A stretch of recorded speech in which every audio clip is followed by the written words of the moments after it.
Welcome to the Manny Perez Show, the show that covers, works on, and solves our community's issues. Yes, we can with the Manny Perez Show.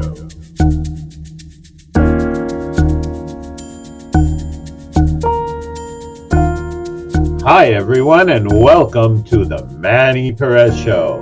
Yes, this show is your show because we're here to help you find solutions. I'm Manny Perez, Manuel Perez, dedicated to being a democratic leader, a community leader, and yes, a professional that works with people like you to find success and new futures. With me is our journalist, Gabriela Ascanio, and our production engineer, Julio Camacho. And today our team will be talking about emergencies and even including a few jokes because, hey, emergencies sometimes are the subject of jokes. But first, Gabriela is going to give us a quick glimpse of news in our community. Gabriela, please. Okay, so the first one is that even though Corona was the epicenter of people getting COVID-19 last year, now we have the one of the lowest rates in vaccines in people taking the vaccine, and I can attest to that because I've been trying for the last week to get an appointment, and I didn't get any luck. So I know that there's a lot of us trying to get the vaccine, and for sure, we're not going to get 300 million vaccines right away because there's a lot of us. And that's In something the good. U.S., That yeah. if I don't get an appointment, that means that a lot of people are trying to get an appointment too. So that's something good. Um, but I've been trying really hard here in Queens, in Brooklyn, and no luck so far. But I'm going to keep trying because I want to get the vaccine. Hopefully, a lot of us gets the vaccine really quickly. And I know there's many people that refuse to get it. Well, uh, they That's have their their choice. yeah they have their opinion, and they are entitled to it, but I don't agree with it. And hopefully someday they get the reasons why the vaccine is the better choice. So talking about COVID, there's been a huge problem with how the government, well, not yeah, the government is taking care of the public transport. They've been cleaning it. So far, it hasn't been the best way possible because there's we are getting less and less trains and less bus for us to use. That means that in rush hours, you can see people getting in spaces that were not supposed to be next to each other, like sardines, because if you don't get in that train, you're going to be late to work. That means that if we have less trains, it's going to be a problem even bigger for COVID, because you can see people standing really close to other people. And so no social distancing, and it's not enough to throw water and bleach to the trains. They have to do it in the best way possible, so they don't take that many wagons or bus, so we can use them all. Another thing that's been going on is the fires. There's been a lot of fires here in Queens. Over 100 people has been taken out of their houses, and even though they're getting into hotels, that is not the ideal scenario, because you want to be in your house. You want to be in your house comfortable. You want to get your normal life, and fire is catastrophic. You're not only getting out of your routine, you you're losing valuable stuff, and maybe you're getting hurt through these fires. I don't know what's the reason for all these fires that has been happening from the last since the last week, because we already talked about this last week in the last program. um, but it's a major problem for the city, especially here in Queens. Well, actually, I do want to point out that one of the problems we have is that the city has been closing down firehouses. We have less, we have fewer fire personnel and fire trucks to attend fires. And worse yet, we eliminated all of our just about all of our volunteer ambulance services, and now it's the city that runs the ambulances through the fire department. Now a lot of people say, "Oh no, but this is it's all calculated, scientific." I'm sorry, my life is worth a lot more than a simple budget calculation.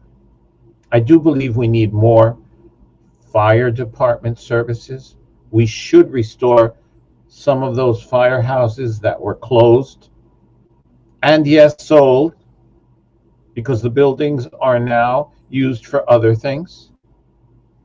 The firehouses existed because we needed to get fire trucks quickly to deal with fires. The emergency we had, the fire we had, building next door to me, 34th Avenue in Jackson Heights. It went from a 3 alarm fire to an 8 alarm fire. The building lost its roof. All the apartments were affected and people had to move out immediately. And I don't know if that could have been kept at 3 alarms had we had more fire trucks available closer by. I don't know. Nobody knows because it happened. But I do know that we have fewer fire trucks. And yes, technology is wonderful, and our fire trucks and our personnel and our fire department personnel are excellent, but they're limited. And we've been doing that with a lot of our emergency services, including our hospitals, including the places that could give vaccinations. I mean, this goes one after the other. I mean, just look at Europe right now. Europe already has countries that have closed their borders because they're in a brand new wave of infections and they don't have the vaccines because they didn't prepare adequately. And that has to do with risk management, what we were talking about in our last program. You have to manage your risk. You have to think ahead. Now, thinking ahead, if you're concerned, and yes, I think you have to be concerned about that subways and buses might not be as clean as you wish they were, well, don't forget, always wear your mask. Always. Oh, I've got a vaccine. I've got a vaccine, but I still wear my mask. Why? Because there are variants. Those are mutations. And at this moment, those mutations are ending up more contagious than the original COVID-19. So, first of all, wear your mask. Double mask if you're going into a place where you know you're going to be with other people. What does double mask mean? You put on one first and you put on the other second. My advice is first use the disposable one. That one is one that you can get rid of. It's made out of special paper. The N95 ones are excellent. And then on top of that, just put on your cloth mask, which are not bad, but they're not perfect, not at all. Then the other thing, hey, hand sanitizer. Use the sprays. And yes, put it over the exposed parts of your face, not in your eyes, please. And no, don't inject it at all. I don't care what somebody said to you. Important thing is hand sanitizer is important for you to use, for me to use, Gabriela, all of us. Just have hand sanitizer with you. And if you have to touch something that you suspect is not clean, and if there's a bunch of people holding onto the rail, definitely use hand sanitizer as soon as you let go. When you get home, wash your hands, wash your face. That's simple. Protect yourself. Why must we protect ourselves in all of these situations we're talking about? Because emergencies is when we have no choice. And here comes a little joke because, boy, this is serious. Oh, there was a couple, tourists, and they needed to go to the bathroom. And they got to a place where there was a men's bathroom and a women's bathroom. And first, a man comes out of the bathroom, and the wife, she ran in. And then a woman came out of the women's bathroom, and the man ran into the women's bathroom. When they come out, there's a woman outside and says, "Don't you understand men's bathrooms and female bathrooms?" And the husband answered gently, "Lady, when you've got to go to the bathroom, all bathrooms are unisex." I've been there. When you are desperate, you are desperate. And when you're a parent and your kid has to go, I tell you, you do what you got to do. So that's one type of emergency. And it's something that we have to sometimes think about.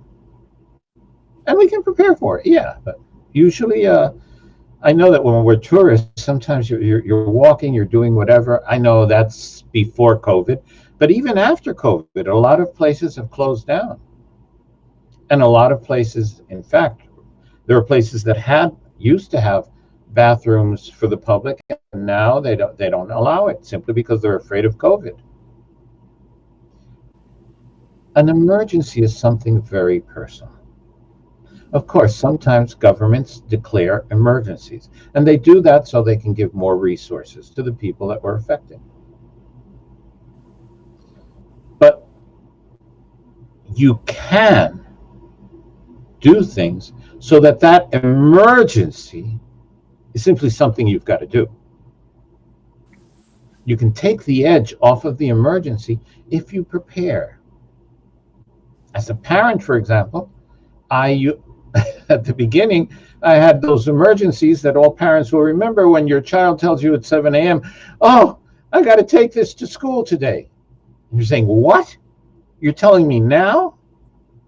And you have to rush to either get something for your kid to take to school, the homework or a signed note or whatever.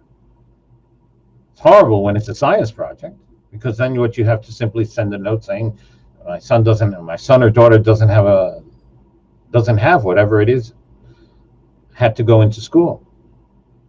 How did I resolve this in my household? Well, my children got the message, and I told them clearly, if you have to tell me the night before anything you need in the morning, I don't want to hear in the morning that you need something.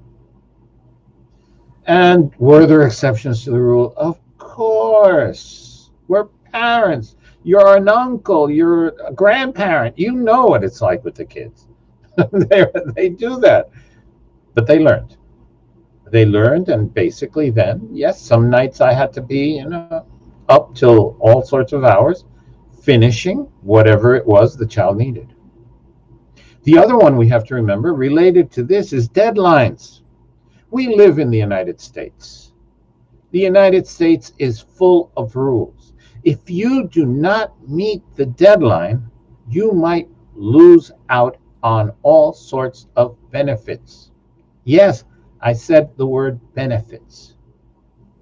Some people listening to this program might have economic problems and have not filed or did not file on time a hardship notification for the court where their eviction procedures are being worked on. If you didn't do it on time, you're late. Maybe your lawyer will tell you that there's a solution, and of course you have to pay for that. But you miss the deadline.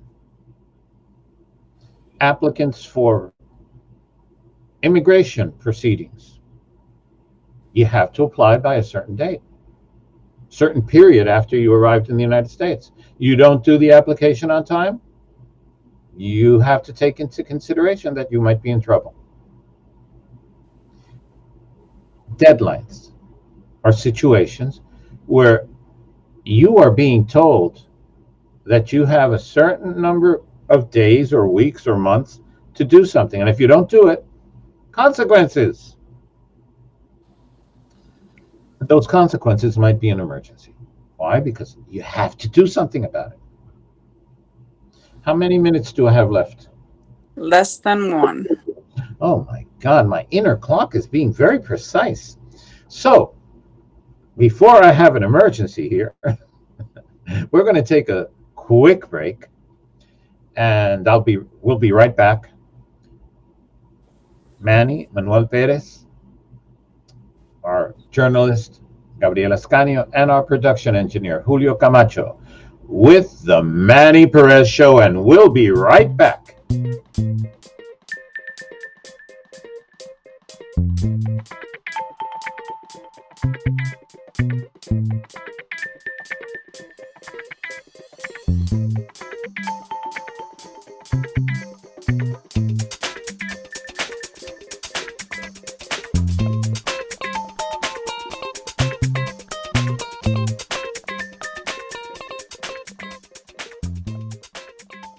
Hi, everyone, and welcome back to the Manny Perez Show, the show that is devoted to finding solutions for your situations. I'm Manny Manuel Perez, your local Democratic leader, local community leader, and a professional that works with people like you to help you find or actually help you have a new future and attend to all your needs. With me is our journalist, Gabriela Ascanio, once again, and our production engineer, Julio Camacho. And today we're talking about emergencies. And emergencies, yes, they're painful. When you have an emergency, you gotta do something about it. There's no alternative. And sometimes you're willing to do things you would normally not do. If you're dying of thirst, you will drink whatever liquid comes around. You won't even notice if the glass is clean or what. You just need water. That happens. Similarly, if you're very hungry, dying of hunger, you will eat just about anything. Emergencies are personal, yes, but they also have to do with the moment, the place, and your surroundings. Now, Gabriela is going to share with us an emergency she had when she was a bit younger, when she was in college overseas. And Gabriela, keep on, just tell us about it. Okay, so I was studying the university, and there's one subject that I didn't want to curse because it was really boring. So I decided to left it for later. So years passed, and now the university decided to change the career program. It wasn't going to be 10 years anymore. 10 years, no, 10 trimesters. It was going to be 12. That means 2 more years that I had to be in the university that didn't want it to go, that I didn't want to have. So, especially because if you have even one subject before the fifth trimester, you are getting the new program because that subject was going to be erased from the program. So, I had to make a decision, and not a decision. I have to be really quick, really fast to be able to get that subject in that year because I didn't want it to get 2 more years. I didn't want it to get the same subject with a different name. It wasn't new information that I was getting. It wasn't that I was going to see something new or more important. It was the same thing with a different name. So I cried a lot. I begged a lot because the time for me to apply to that subject has already passed. So I definitely was. Made a decision that I wasn't getting those 2 more years. So I eventually got my subject. I passed the course, and I had a happy ending. So it wasn't. It was important for me, and it wasn't something deathly. It wasn't a deathly emergency, but it was something that it was time that I thought I was going to waste getting the same thing, just because I tend to leave everything for the last 30 minutes. I tend to leave everything for later, and then those minutes before the due date are very chaotic for me. Yeah. I tend to run a lot, and I if you give me an assignment and you tell me you have to give it by 11 p.m., I might leave everything for 10 p.m. and I will give it to you by 11, but from 10 to 11, I will run everywhere, and I will be almost crying, trying to get everything done, because I tend to do that stuff. I tend to leave everything for later when it became and then becomes an emergency. So that's like an advice: do everything when you can, not later. My mom used to say that to me a lot. The best Oh, time is not later. oh yeah, we parents are great telling children that, and then we procrastinate too. But sadly, procrastination is common, and leaving things for later, we see it all the time. Sometimes we do it because we have no choice. Sometimes we have a money situation that doesn't let us pay on time, and then we pay interest. There are different things like that. Important thing is you should be aware. You should recognize what's going on, and then you can find a strategy so that, like Gabriela did, she had to go bend the rules, speak to people, and get them to bend the rules so she could take a class that would help her avoid 2 more years of going to college. And for any of you that went to college, 2 years is a long time. And some of us might even have had the problem that when we were in high school, we decided not to go to college because our parents needed us to go to work. I know I worked regularly on summers and after school because that was the only way for me to have money for my expenses. Now, did I have emergencies? Sometimes I did. And in our family, we kind of tried to protect ourselves. I still remember we had a money dish. Every time you had change, you threw it in the money dish. And we had a money dish in my house until we had a family member come visit and take all the money to buy candy. We had to stop having a money dish, which meant that we had other issues later on. Things happen in our lives. Now, in my neighborhood, neighboring building burnt down a few days ago, 34th Avenue. 133 apartments destroyed. The roof of the building destroyed. There's a huge fire. It started small, as I mentioned a little bit ago, and it grew. We have so many families affected because it's not just the ones that lost their home, it's the families, the friends that are helping them now. Everyone is facing an emergency. The families that were sent to hotels, which is wonderful, as Gabriela mentioned, next week, supposedly they have to move out of the hotel. Where are they going to go? This city has a housing emergency right now. We know that. Public housing is having maintenance emergencies, and private options are not easy to find.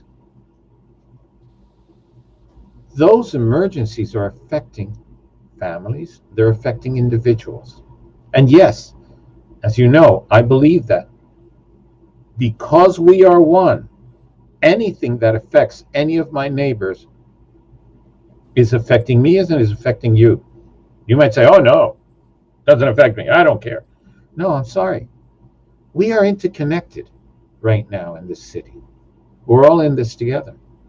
And that brings me to the issue that Gabriela mentioned about corona and vaccines. Corona and Elmhurst are both underserved with vaccination sites because there's a lot of people there that don't have that much money. And yes, I do know that our local electeds have had vaccination buses, different solutions, but they're not enough because there's a lot of people here in our communities. Of course, we are used to being in social media, on the newspaper, and I show up with a picture showing me in front of people and saying, oh, I am here. And I make a big thing about it. By the way, I don't. Yes, do I help in some food pantries? Yes. Do I help in other things? Yes.